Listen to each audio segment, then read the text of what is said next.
Welcome back to Positive Chat with Raisa, my weekly uplifting news vlog in which I share 3 feel-good news stories to help you have a positively uplifting week. Before I jump into today's episode, I want to take a moment to share a positive thing that happened in my own life recently.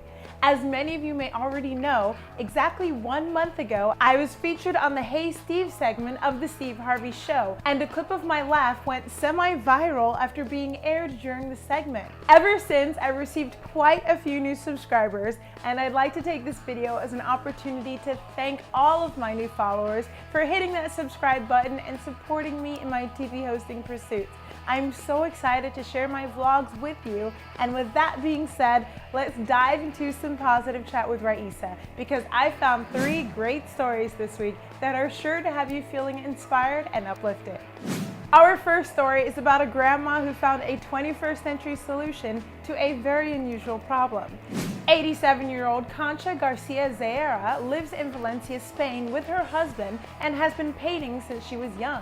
But a while ago, she had to abandon her beloved hobby because the paint chemicals were contributing to her husband's health issues. So instead of using the oil paints she loved, she began experimenting with Microsoft's primitive paint program. And you won't believe what Concha was able to create with just a mouse and a screen. Her impressive MS Paint artworks have included buildings in quaint town squares, bridges, churches, and even beaches. Concha spoke of her talent, saying, "I began painting little things. First a house, the next day I'd add a mountain. Step by step I was adding details, and in the end the result was a very pretty thing." But pretty is an understatement if you ask me. Concha says she draws her inspiration from postcards saved from her husband or from drawings that she finds. She typically spends about 2 weeks on a single painting, though some have taken her up to a month. Since her granddaughter set her up with an Instagram account, Concha has earned viral fame online, gaining over 160,000 followers of her works of art. If you've ever been laid off from your job, then you are very familiar with how much of a struggle it can be to find work elsewhere. But when job loss is paired with a disability, the search becomes nearly impossible. 33-year-old Matthew McGrath of Queensland, Australia, was left wheelchair-bound after breaking his neck in a fall 14 years ago. He recently moved to Brisbane to be closer to family, but after 3 weeks of trying, he was still unable to find a job, and the few leads that he did receive were in buildings that weren't even handicap accessible. For that reason, he resorted to holding a sign on the side of the road to see if he could increase his exposure and give himself a better chance at finding a job. Caitlin Neal happened to drive by Matthew and snapped this photo, which she posted on Facebook, writing, "I know what it's like to try to find work and constantly get knocked back.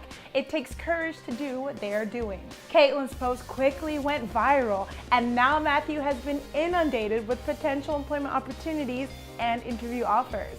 With his always optimistic attitude, Matthew said, "This is definitely a positive step. I've just got to keep going." Our final story is about a bullied boy who found a friend in the most unexpected place. 7-year-old Madden Humphreys was born with a cleft lip and also has two-toned eyes, which has resulted in frequent bullying and left him feeling isolated from his peers. Madden's mother, Christina Humphreys, said the bullying broke her spirit at the time, but now Madden and his family have found special comfort in adopting a pet who extraordinarily shares his exact same rare condition. Madden and his new pet, cat Moon, share not only the cleft lip in common, but the same left blue eye and right green eye as well. After seeing the creature in need of a family online, the Humphreys trekked from their hometown in Oklahoma all the way to Minnesota to adopt the kitten and bring Madden's furry companion home. Despite the bullying, Madden has found comfort in his new best friend, who his family says was destined to be part of his journey. And now Madden's confidence is continuing to soar. Take a look for yourself. Show everybody kindness. You're missing out of a lot of awesome people if you're being a poop head to them. Don't be a poop head. Well, you heard Madden, don't be a poop head. Go out this week and do something kind and spontaneous for someone. That does it for this episode of Positive Chat with Raisa. Be sure to subscribe and tune in next week for even more uplifting news that is sure to give you that much needed break from all of the negativity around us. I'm Raisa Pascal, and I hope you have a positively uplifting week.